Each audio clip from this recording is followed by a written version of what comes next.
Good morning, class. So, please stand up and let us pray. In the name of the Father, the Son, the Holy Spirit. Amen. Dear Father in heaven, your children are here before you. We offer you this day all we do, think, and say.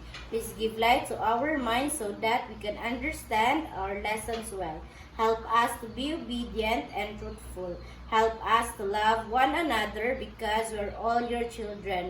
Bless us all, our teachers, our parents, and our country. Amen. So, good morning, class. So, before you will be seated, please pick up some trash under your table. Okay. Please throw that to the trash bin. Okay, then please sit down. Okay, before we start our lesson today, who can tell me what our lesson yesterday? Yes? Okay, very good. So let's give our hand to Jessica. Okay. So, before we start our lesson or proper lesson, please look outside and observe what is the weather outside. So, what is the weather outside? Very good. It is a sunny day. So, did you bring your water with you? Who didn't bring? Why? Okay. So, you should bring your water. So, our lesson today is about weather. So, I will show you a short video for you to have an idea or what are weathers and how does it work. So, wait for a while.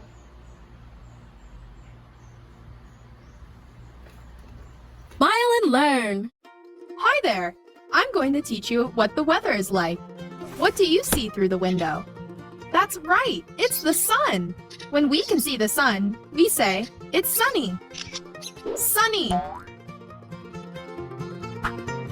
What do you see now? Aw, there are clouds! When we see many clouds in the sky, we say, it's cloudy! Cloudy! What do you see through the window? The rain!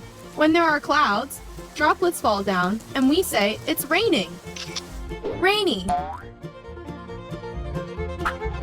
Can you see that through the window? Whoa! It's thunder and lightning! When we see thunder and see lightning coming out of the clouds, we say there's a storm. Stormy! What do you see now? Whoa! There's snowfall! When it's cold and snowflakes fall from the sky, we say it's snowing. Snowy. What do you see through the window? Trees are moving and the wind is blowing heavily. When you see things moving or flying around in the street, that's because it's windy. Windy. Repeat after me. Sunny. Cloudy. Rainy. Stormy. Snowy. Windy. Great job! Class dismissed! What's your favorite weather? So, what is your observation in video? Yes. Very good. It shows different weather. Okay, very good. Who can give me what are the weather? Yes, Jace Clyde. Okay, very good. Weather is the sunny day. Second, cloudy day. Next, rainy day, yes. And stormy day, very good. So, our topic is about the weather. So, what is the weather? So, weather is how much sunshine or rain you have in your place. Weather also is the state of atmosphere at any given time. Weather is affected by the sun rays and their interaction with the gases in the Earth's atmosphere.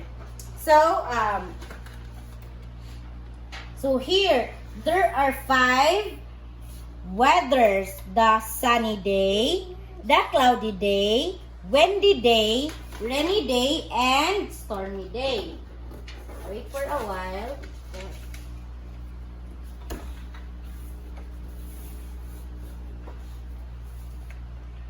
So sunny day. Sunny day is the sun shining brightly and the sky is clear. Cloudy day is when clouds are cover a big part of the sky. Windy day is moving air is called wind. Rainy day, it is cold when clouds get too heavy, they fall as rain. And lastly, the stormy day is sometimes winds are very strong and there is much rain. So, what are the weathers? The sunny day, cloudy day, windy day, rainy day, and stormy day. So, let us focus on rainy day and sunny day. So, here's our objectives.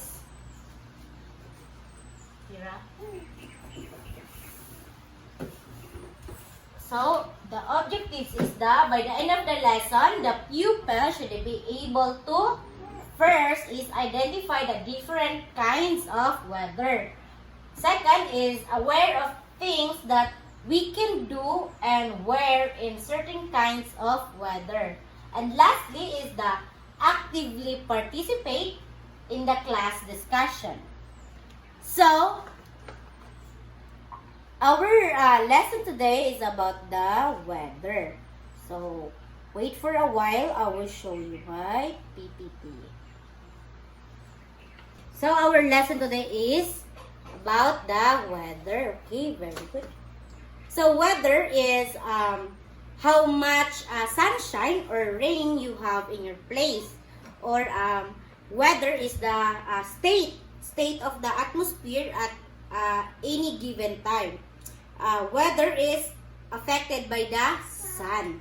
So, and their interaction with the gases in the earth atmosphere. So, there are 5 weathers: the sunny day, the cloudy day, windy day, rainy day, and stormy day. So, sunny day. Sunny day is the sun shining brightly and the sky is clear. Cloudy day is when clouds are cover a big part of the sky.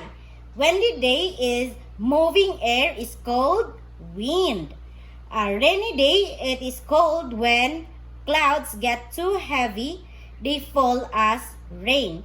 And lastly, the stormy day is sometimes winds are very strong and there is much rain. So, what are the weathers? The sunny day, cloudy day, windy day, rainy day, and stormy day. So, let us focus on rainy day and sunny day. So, let's focus on rainy day and sunny day. So, the weather and what we do. We can play outdoors on a sunny day. A glass of cold water is very refreshing on a warm sunny day. Diba? Kung init kayo, gusto tag bugnaw nga water. Then, we can play indoor games on a rainy day.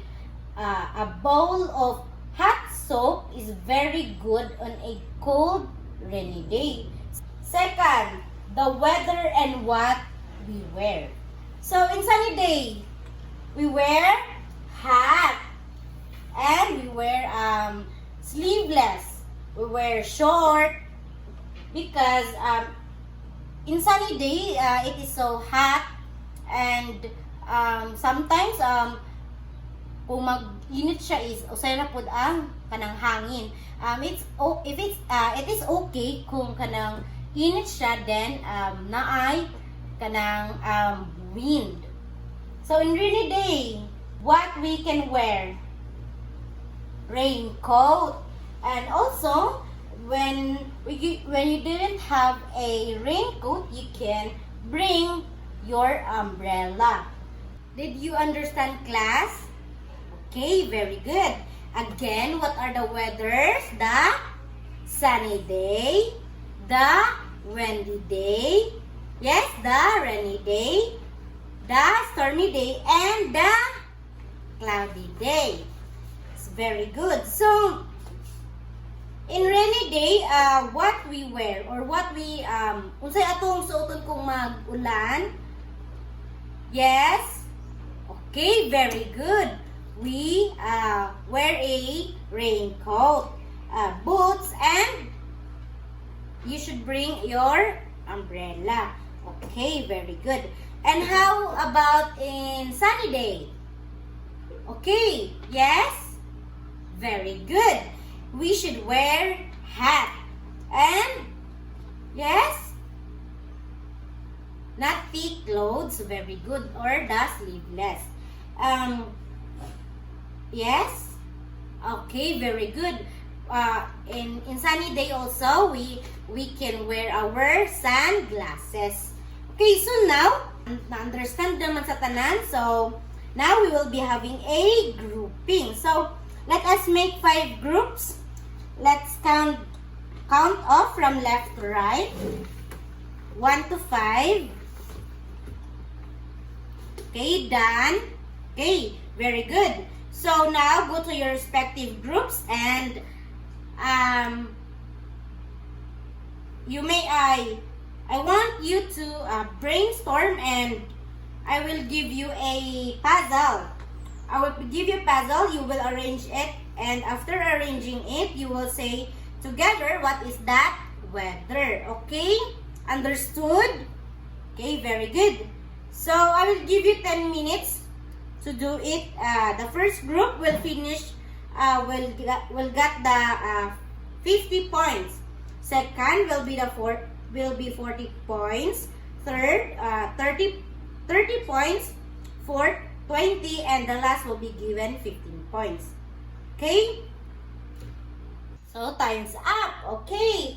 The first group who finish is the group 5, followed by the group 2, group 1, followed by the group 4, and last is the group 3. So, group 5 got 50, group 2 got 40, group 1 got 30, group 4 got 20, and group 3 got 15. So, let us give our hand to everyone. Okay, since everyone did great, so now let's proceed to our assessment. So the assessment. Direction. Get your paper and pencil. Identify what is in the picture. So I will give you a 5 minutes to answer. Done? Okay, very good.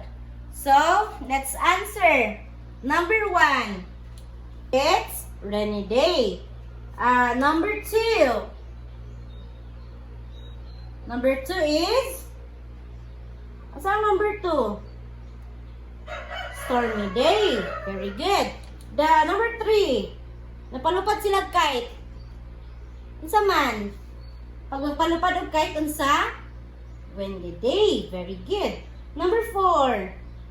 Very good. Sunny day. And last, number 5 is cloudy day. Very good.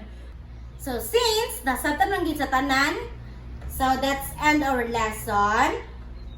But, we have a assignment. Direction.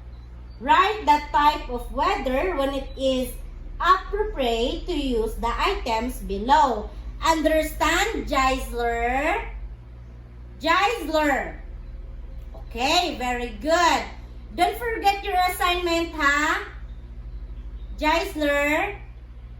Okay, very good. So, that's end our lesson.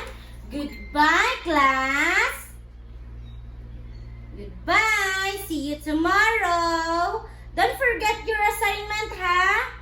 Okay, bye.